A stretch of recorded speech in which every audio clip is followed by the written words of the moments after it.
portugueses, estamos a viver mais um 1º de dezembro, o dia em que se afirmou a vontade da independência nacional e os portugueses disseram: nós somos livres, o nosso rei é livre.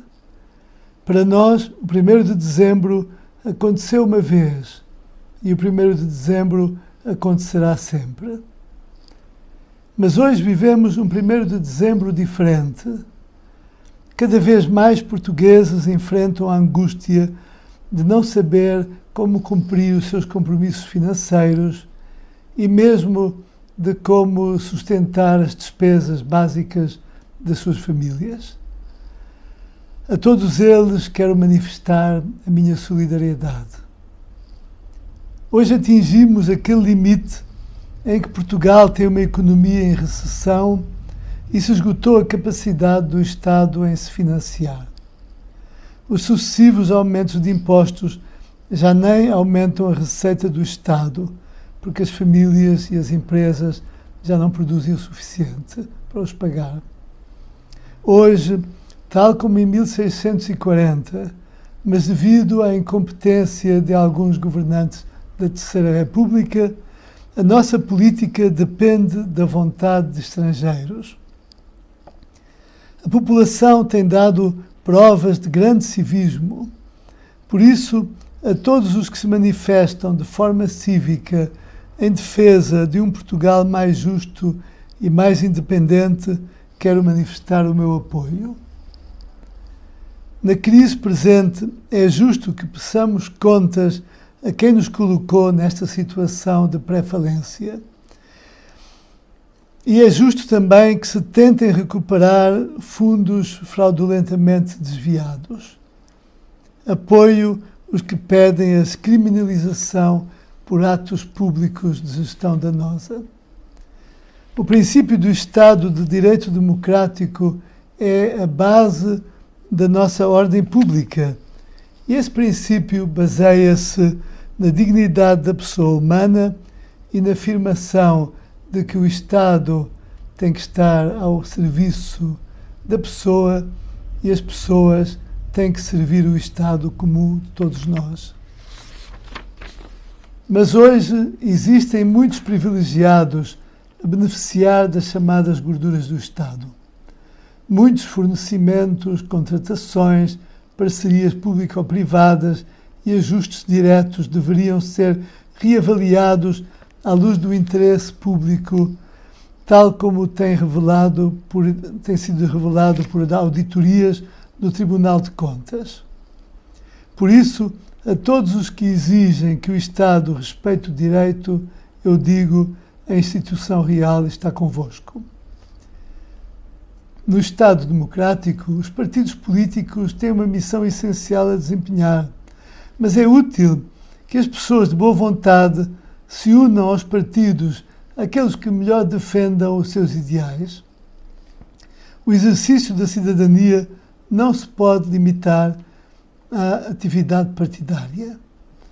São, felizmente, muitas as associações cívicas que têm mobilizado as boas vontades com ações eficazes de solidariedade e de caridade. São fundamentais para um futuro melhor. Deixemo-las trabalhar, em vez de perder tempo com críticas e insultos que nada ajudam a minorar o sofrimento de quem delas precisa. A causa real, as dezenas de associações reunidas na plataforma ativa da sociedade civil, criam sinergias entre milhares de pessoas dedicadas a implementar soluções para os problemas nacionais. Quero declarar-lhes o meu pleno empenho pela sua causa. Não esqueço que nas redes sociais muitos defendem a instituição real e lanço um apelo para que passem do virtual ao real, colaborando com a causa e outras associações e pessoas que se juntem àquele trabalho no campo cívico e humanitário com eficácia e generosidade. Uma das razões que comprometem o nosso futuro como nação é a crise demográfica, a crise de natalidade. O Estado português não favorece as famílias com filhos, não ajuda devidamente as mães solteiras, não toma medidas eficazes que facilitem a adoção das crianças.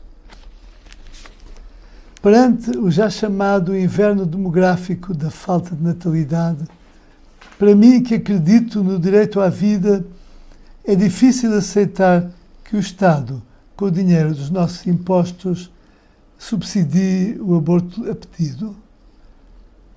Uma nação que mata os seus filhos não tem futuro, disse a Madre Teresa de Calcutá. Peço-lhes que se lembrem que sem renovação das gerações, o Estado não conseguirá cumprir os seus compromissos financeiros, nem sequer pagar as reformas daqueles que descontaram para a Segurança Social. Há muitos anos que venho denunciando o nosso modelo errado de desenvolvimento sem progresso, sem uma visão global de futuro.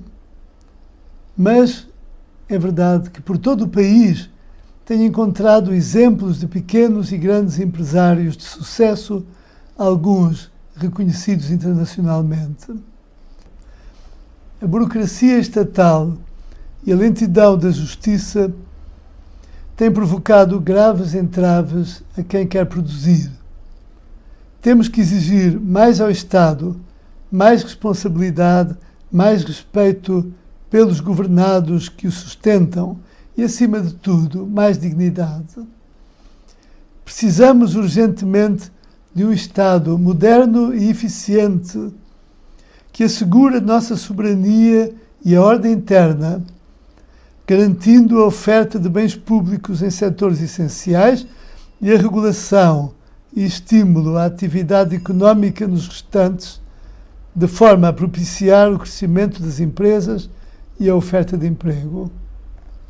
Precisamos de um Estado que seja o primeiro a dar o bom exemplo, pagando a tempo e horas, bem como assegurando que os investimentos e gastos públicos sejam racionais. O Estado moderno não se pode substituir ao setor privado na criação de riqueza e não pode ceder à tentação de intervir em tudo.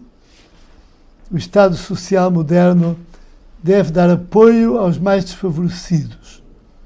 Quantos menores forem os desperdícios, maior será a proporção da riqueza que chegará a quem precisa.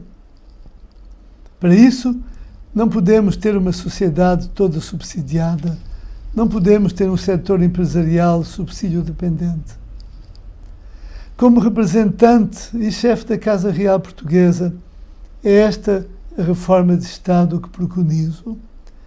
Um Estado que siga e imponha o direito, um Estado que apoie os mais desfavorecidos, um Estado eficaz, um Estado que fomente o desenvolvimento, um Estado que olhe o futuro, um Estado de e para todos os portugueses. E as monarquias democráticas atuais existem e têm um papel fundamental porque o bom exemplo vem de cima. Uma clara demonstração das nossas verdadeiras capacidades é dada pelos sucessos que os portugueses demonstram conseguir no estrangeiro. Sem qualquer ajuda do Estado, aliás, e no cumprimento dos desígnios da instituição real, eu e a minha mulher temos-nos deslocado a países da Europa e da lusofonia para servir Portugal. Foi assim no Grão-Ducado de Luxemburgo, onde 25% da população ativa é de origem portuguesa. Na Galiza, encontrei um vivo interesse pela nossa língua e pelas relações económicas e culturais conosco. A tão interessante e bela fala da Galiza passou agora a ser conhecida como o português da Galiza. Em Roma, tivemos a ocasião de homenagear personalidades das casas reais europeias empenhadas em ações de solidariedade. E nos Estados Unidos convivemos novamente com a dinâmica comunidade portuguesa de Nova Jersey e de Nova Iorque. Tive ainda a oportunidade de recentemente ouvir do Sr. Presidente da República de Cabo Verde palavras de encorajamento para que a comunidade dos países de língua portuguesa possa evoluir politicamente no sentido de uma confederação ou mesmo de uma união de países que estão irmanados pela língua de Camões. Encontrei a mesma disposição entre os governantes de vários países da CPLP, incluindo o Brasil.